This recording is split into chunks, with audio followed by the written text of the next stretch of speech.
First part of chapter 4 discusses meaning. Culture is a network of meaning, according to Bushman and Baumeister. Human beings who live in a culture act based on meaning. What you do depends partly on what it means. What is the meaning of one's actions?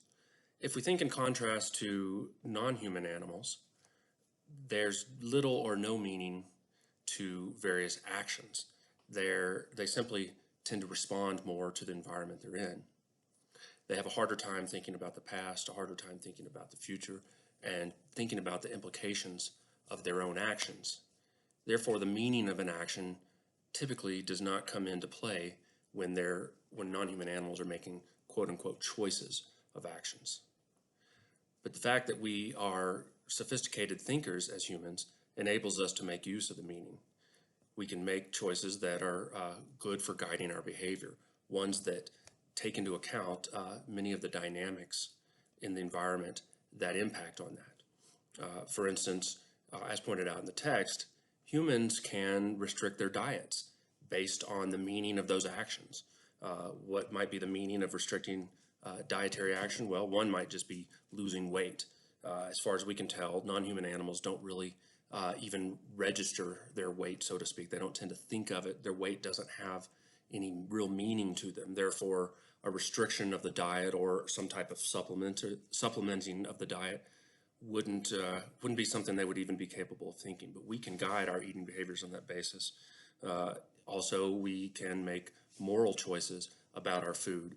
I'd say this comes particularly relevant in the modern context, where many of us are concerned about climate change, and meat consumption has a very dramatic impact on the warming of the climate, and in particular the beef industry. And we have more and more people these days making choices to restrict the amount of meat they're eating in favor of plant-based foods. And again, this is not something that, say, a cow or a lion would necessarily do. They're not really capable of, as far as we can tell, they're not capable of understanding how their choices about what they eat might impact the environment around them.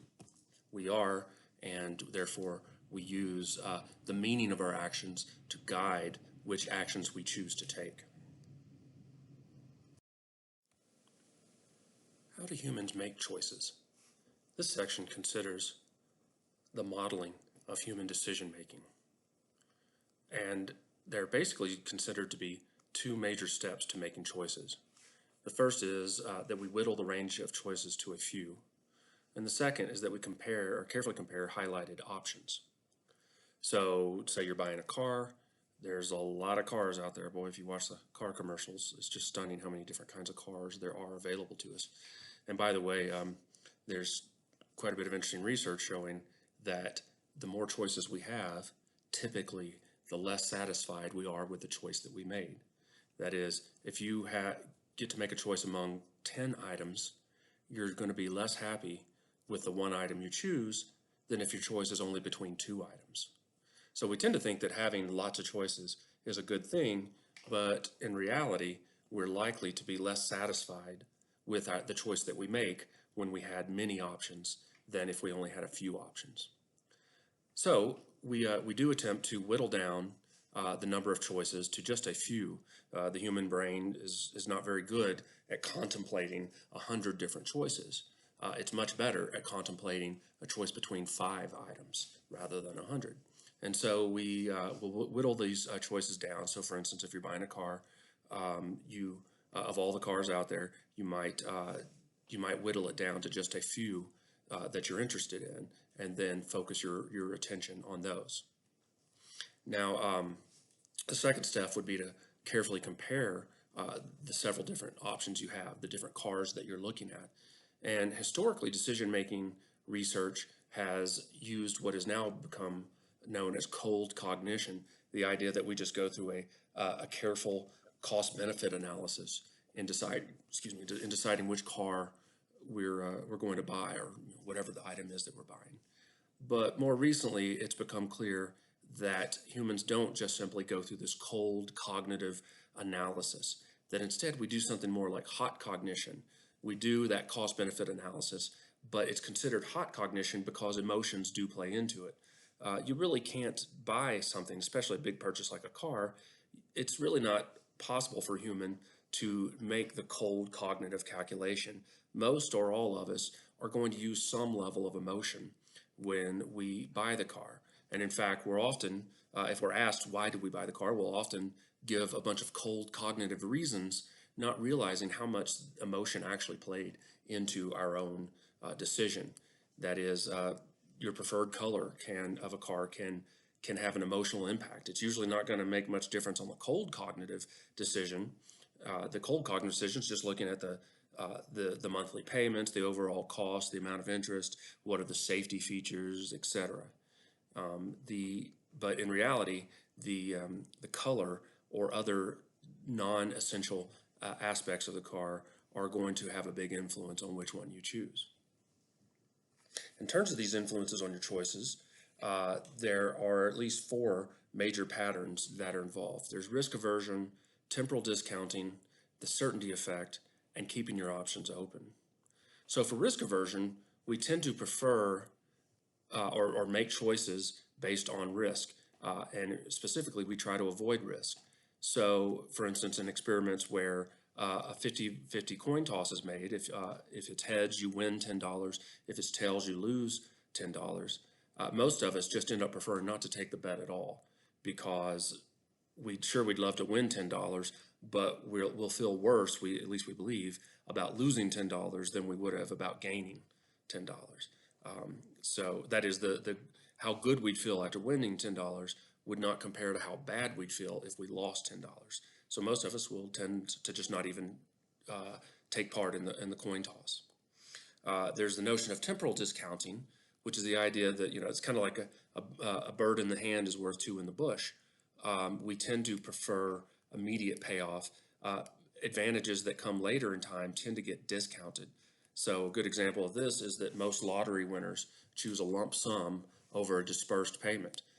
So as mentioned in your book, there's even a picture in the book of a lottery winner holding up a big check. The check says that he won $265 million. However, this guy actually chose that's if he received the payment in over time in a dispersed payment. On the other hand, he could take all the money at once, but would receive only $178 million. So it's almost a difference of $100 million. Yet we're willing to take $100 million less in order to get that money right away, rather than to receive it paid out over a long period of time. There's also the certainty effect, and this is the idea that we are more likely to choose options that give us certainty rather than ones that are less certain. And then finally, we tend to like to keep our options open. If we're given the choice to make a decision now or later, we tend to push that decision off in order to see if better options come our way. Now that we've discussed why people make the choices they make, let's talk a little bit about why people don't choose. One reason is referred to as decision avoidance, and this is the general idea that people anticipate regretting a choice. So oftentimes, if you're worried you're going to regret the choice that you make, then you may just choose to not make the choice at all, or at least to postpone it. For instance, one of the reasons people make this decision not to choose is referred to as the status quo bias. People often stick with what they have, even when the alternatives might be better. So that can range from everything from a mate to the car that you have, to the house you're in, to the class you're going to take, or the major you're majoring in. The idea is that, well, if I've already got choice X, I could choose to drop that and go with Y.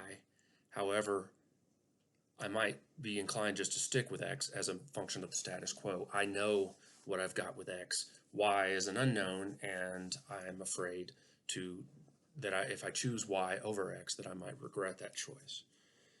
Another bias is referred to as the omission bias, sometimes called the default option.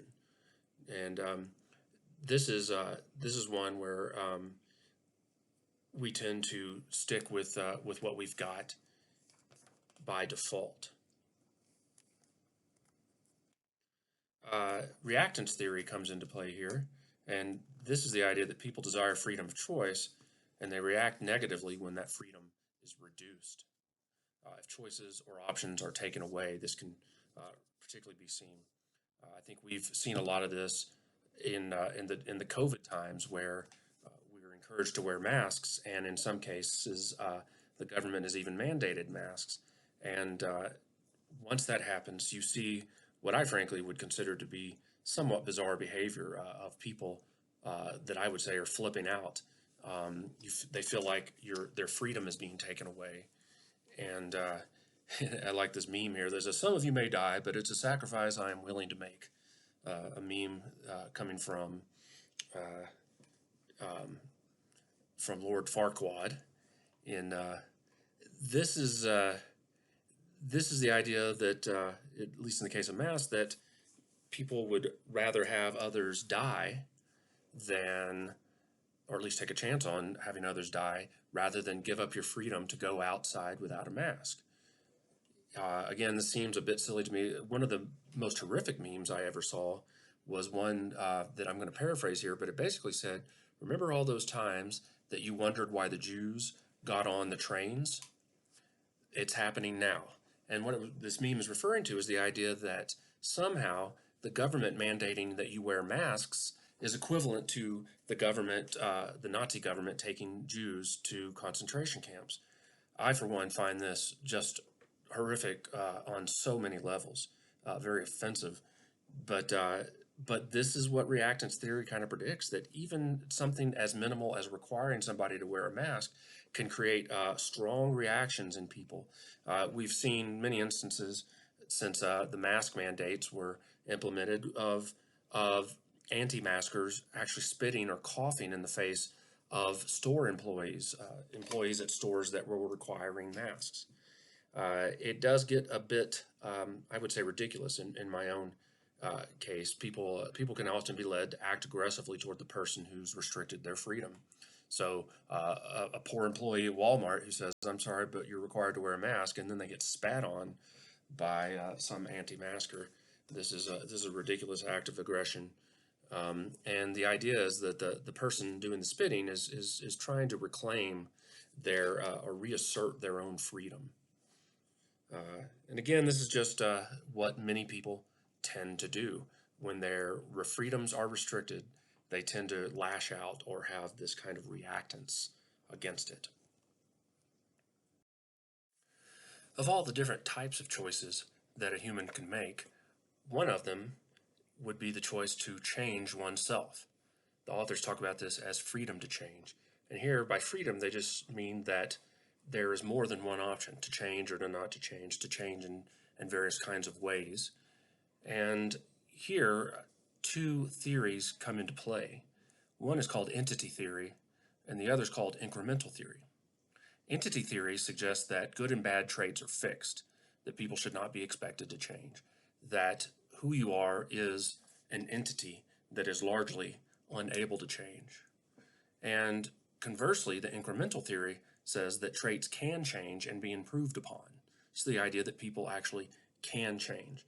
And this seems to be a matter of individual differences. Some of us tend to operate more on the incremental theory and believe that we can change our basic traits, whereas others of us tend to be more entity theorist, thinking that who we are is pretty well fixed. And interestingly, this concept of learned helplessness, which is the belief that one's actions will not bring about desired outcomes, leading one to give up or quit trying. This is more a function of entity theory. That is, people who tend to follow the entity theory more closely are ones who believe that, boy, if you're in a desperate situation, that there's not a lot you're going to be able to do to change the situation or yourself. And this is that concept of learned helplessness. You just kind of sit and deal with it. Learned helplessness originally came out of research where non-human animals were shocked, and they were given the option either to stop the shock by pressing a button, or they weren't given the option to stop the shock. And those that weren't given the option to stop the shock, they had to sit there and live with the shock. Even once they were given a button to press that would stop it, they would choose not to press the button. They would sit there in their learned helplessness and just continue to be shocked.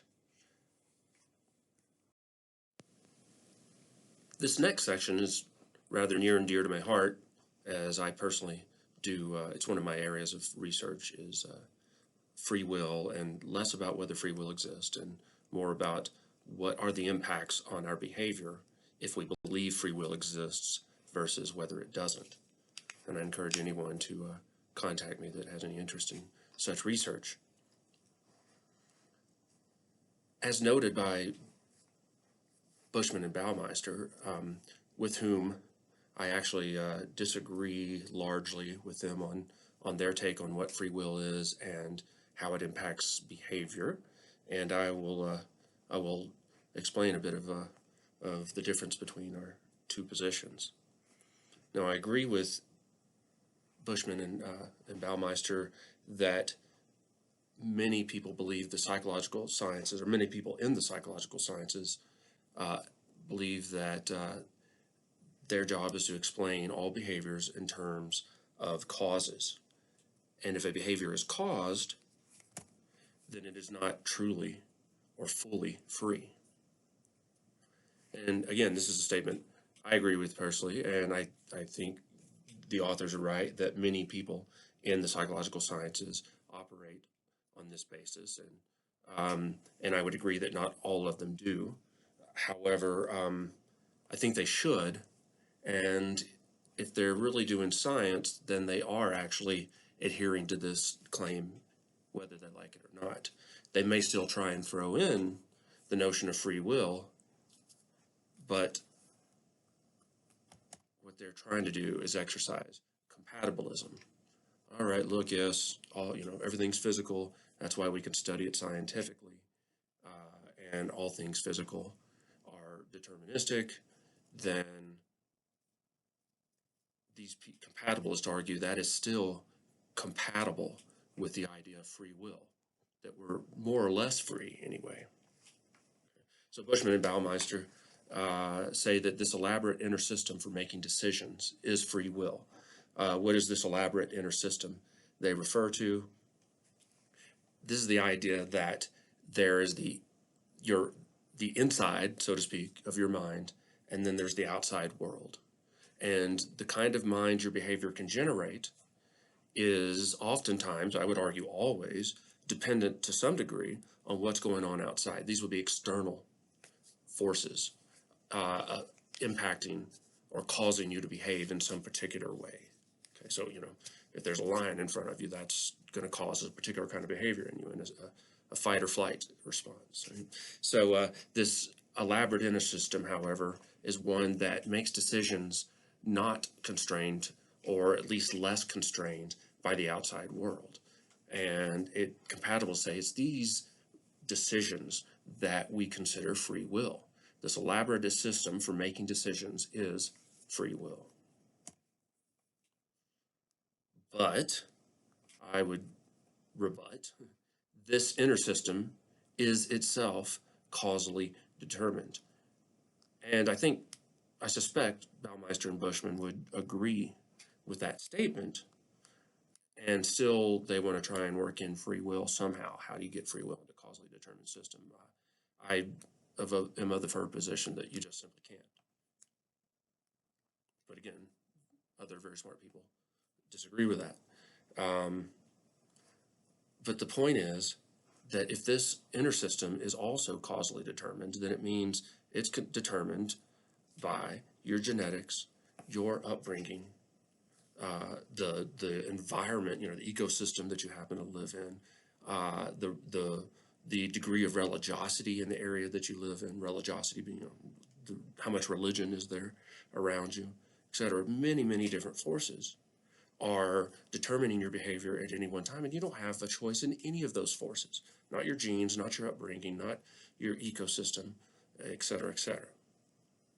So if all these forces are actually causally determining what your inner system is doing, then your inner system is not free. It's no more free than the external world represents freedom. So even decisions made by the inner system are not free. So this compatibilist move, I would certainly argue, offers nothing in terms of defending the notion of free will.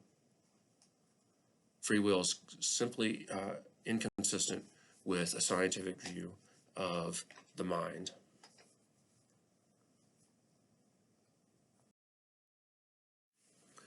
I would argue that one of the mistakes that Baumeister and Bushman are making is in equating free will with autonomy.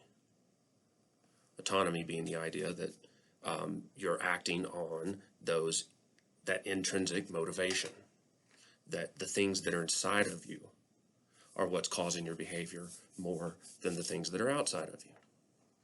And again, I would not disagree with the authors insofar as there absolutely is a lot going on with inside of you that is heavily determinant of your behaviors. But again, even those things that are going on inside of you are themselves causally determined, so there's no freedom simply by going inside versus outside. But there is autonomy. I certainly agree with the idea that there's autonomy. And where I think the authors are making a mistake is when they say that they say that free action comes from inside and imply that that's kind of the essence of self-determination theory. Well, self-determination theory does not look at free will per se. It looks at autonomy. The two key features of self-determination theory are explaining behavior in terms of acting autonomously, and that this involves using one's intrinsic or inside motivation, your inner system. And there's no doubt that autonomy is by and large a good thing for an individual person. It makes us, it gives us greater confidence, we perform better, we persist longer at tasks, and we have greater creativity if we're autonomously driven by these intrinsic motivations. In addition, in terms of higher level psychological processes, you're more vital, you have higher self-esteem, and in your general well-being is better.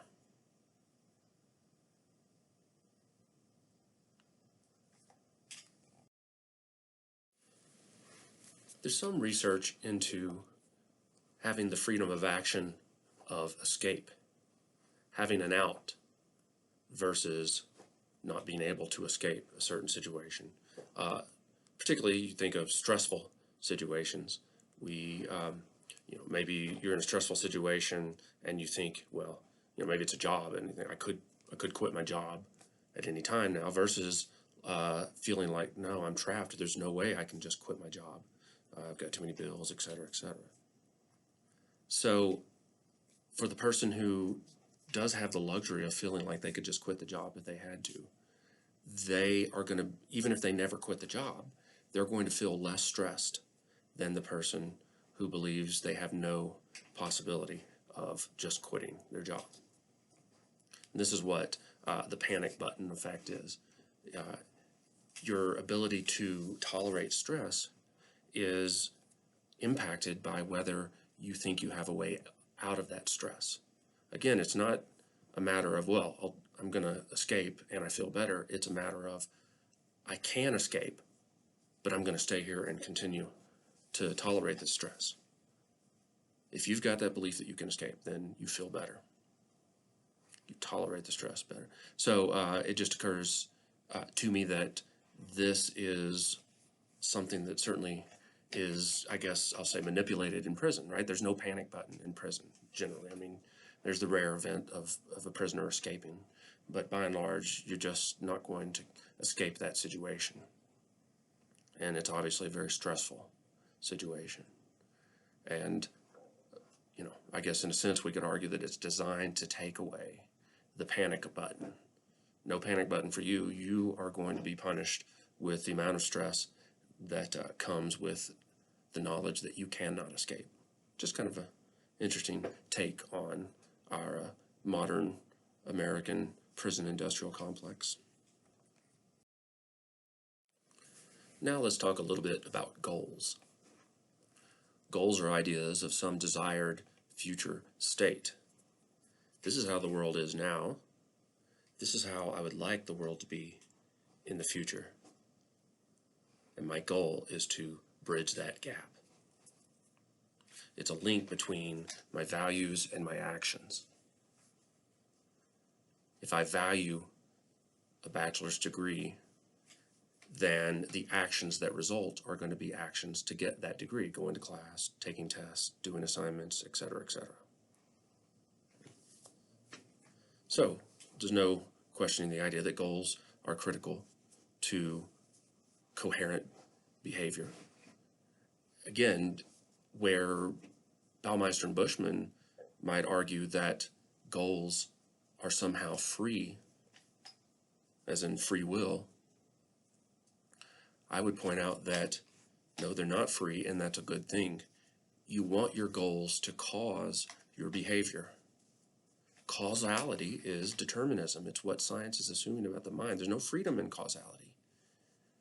But it is only because of determinism that your goals can determine your choices and your behaviors, your actions. So to suggest you have free will would actually get in the way of your goals causing your behavior. Free will would say that, okay, yeah, sure, your goals can cause your behavior a little bit, but you're free to not adhere to your goals, which it seems like you are free, but that you're caused not to adhere to your goals. There are other things like alcoholism could cause you to not adhere to your goals. And alcoholism is fully causally determined as well, all of it. So, so your goals are things that you have, the way you want the world to be. They are yours, but that doesn't mean that they're somehow freely chosen. They are your goals because of your genetics, your upbringing, where you live, etc., etc.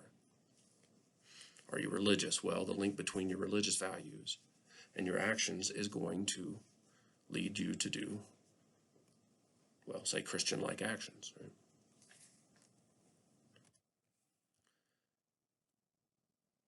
So we can think of two steps when we think of setting and pursuing goals.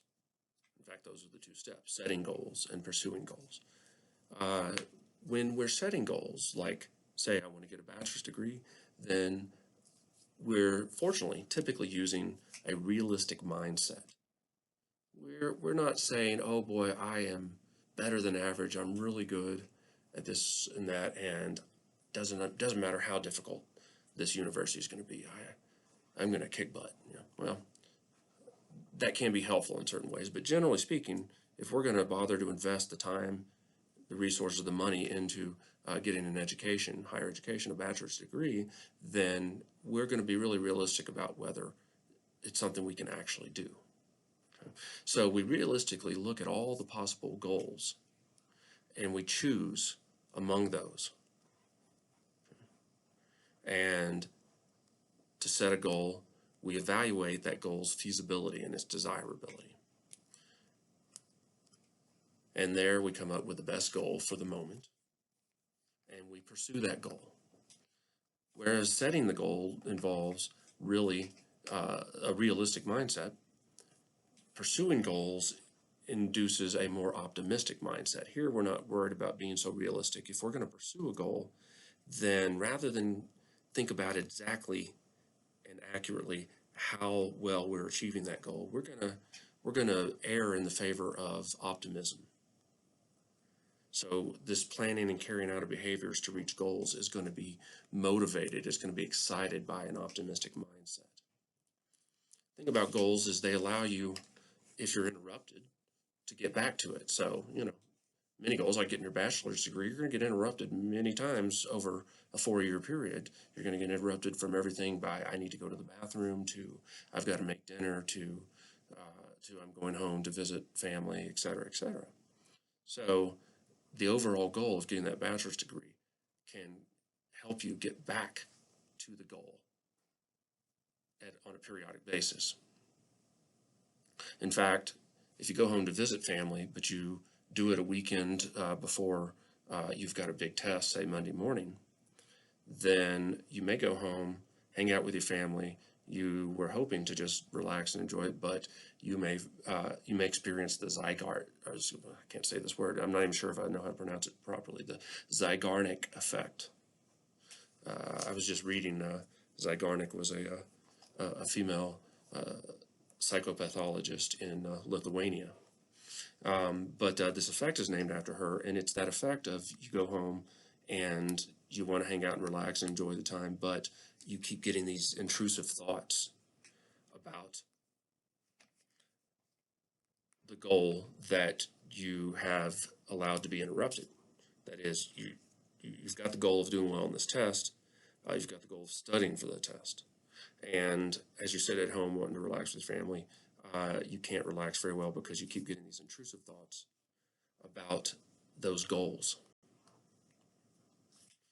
Yep, they've actually got a name for that phenomenon. I think that's pretty fascinating, the Zygarnik. Now that we've talked a little bit about what goals are, how we set them, and how we pursue them, we can think about how we organize them. We can think about a hierarchy of goals. And one way to talk about that hierarchy of goals is proximity versus distality. A proximal goal means it's approximate, it's nearby, it's soon. Okay? Whereas a distal goal is distant. As an example, to continue with the idea of getting your bachelor's degree, it's great to have that distal goal of getting the bachelor's degree. It's 4 years in the distance, hence it's a distal goal. But just having that goal alone is not going to enable you to get the bachelor's degree, because there are a whole lot of small steps you have to take in order to get that degree. Well, that means that achieving the distal goal requires setting goals for all those small steps. Those small steps are the ones you're going to do right now. They're proximate to you in time. So they're proximal goals. And, most people, we've got interlinked sets of goals. And which goal we pursue at any given moment is a complicated but deterministic and not free function of the goals we have and how activated they are at any given moment. So we can bring the duplex mind back into this discussion. It's relevant to the hierarchy of goals. And the idea here is, recall that we're discussing with the duplex mind the automatic system versus the deliberate system. You can look at the automatic system as that unconscious mind, the deliberate system as the conscious mind.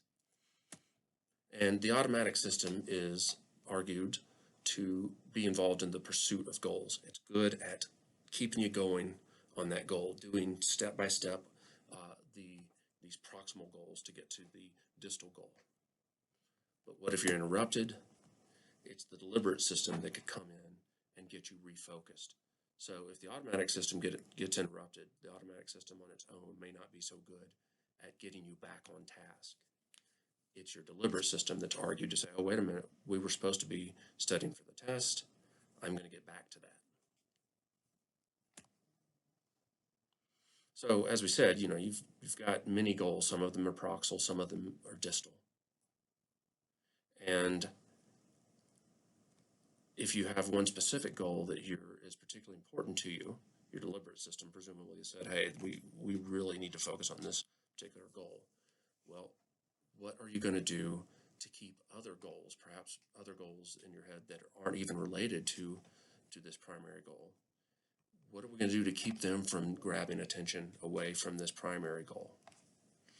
Well, that's the process referred to as goal shielding, shutting off thoughts of other goals while pursuing a single goal.